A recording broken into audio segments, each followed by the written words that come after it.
एक नई व्यवस्था ये प्रारंभ हुई है और आप सब जानते हैं कि समाज कल्याण विभाग के द्वारा जो ये पेंशन योजना चलाई जा रही है, इस योजना को बहुत सरल बनाने का हमने प्रयास किया है और इसकी धनराशि भी हमने बढ़ाई। शायद आपको ध्यान होगा कि पहले ये धनराशि 1200 की होती थी, इसको 1500 किया और 1500 में भी परिवार में हमारे अगर 2 दंपत्ति होते थे तो 2 बुजुर्ग दंपत्तियों में से एक को ही जो है इस पेंशन का लाभ मिल पाता था। और मैंने जब ये जिम्मेदारी संभाली, मुख्य सेवक के रूप में मैंने काम करना प्रारंभ किया, तब से ही मुझे लगता था कि हमारे परिवार में, घर में अगर 2 बुजुर्ग दंपत्ति हैं तो उस पेंशन के लिए उनका आपस में झगड़ा नहीं होना चाहिए, आपस में उनका प्रेम बना रहना चाहिए और दोनों को ही पेंशन का लाभ मिलना चाहिए।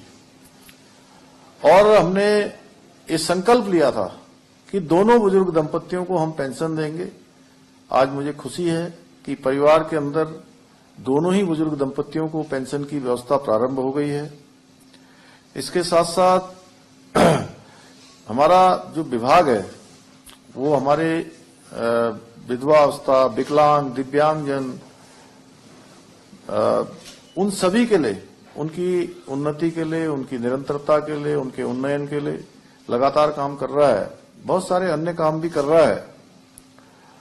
और अभी तक जो व्यवस्था पहले थी 2023-24 से पहले, ये जो पेंशन है, ये पेंशन 3-3 महीने के अंतराल पर मिलती थी और 3-3 महीने के अंतराल पर पेंशन मिलने पर कई बार शिकायतें आती थी, कई बार लोगों की परेशानियां होती थी। तो मैं भी बहुत सारे कार्यक्रमों में जाता था तो हमारे दिव्यांगजन हैं, विधवा अवस्था के पेंशन धारक हैं, वृद्धजन हैं, वो सभी कहते थे कि हमारी पेंशन नहीं आई, काफी समय हो गया हमको पेंशन नहीं मिल रही है। तो ये हमने तय किया है कि अब आपको किसी के पास नहीं जाना पड़ेगा कि आपकी पेंशन नहीं आई है। अब हर महीने के 5 तारीख तक पेंशन आपके खातों में चली जाएगी। अगर आप ये वीडियो YouTube पर देख रहे हैं तो हमारे चैनल को सब्सक्राइब करें और बेल आइकन को दबाना ना भूलें। अगर आप Facebook पर ये वीडियो देख रहे हैं तो हमारे पेज को लाइक करें।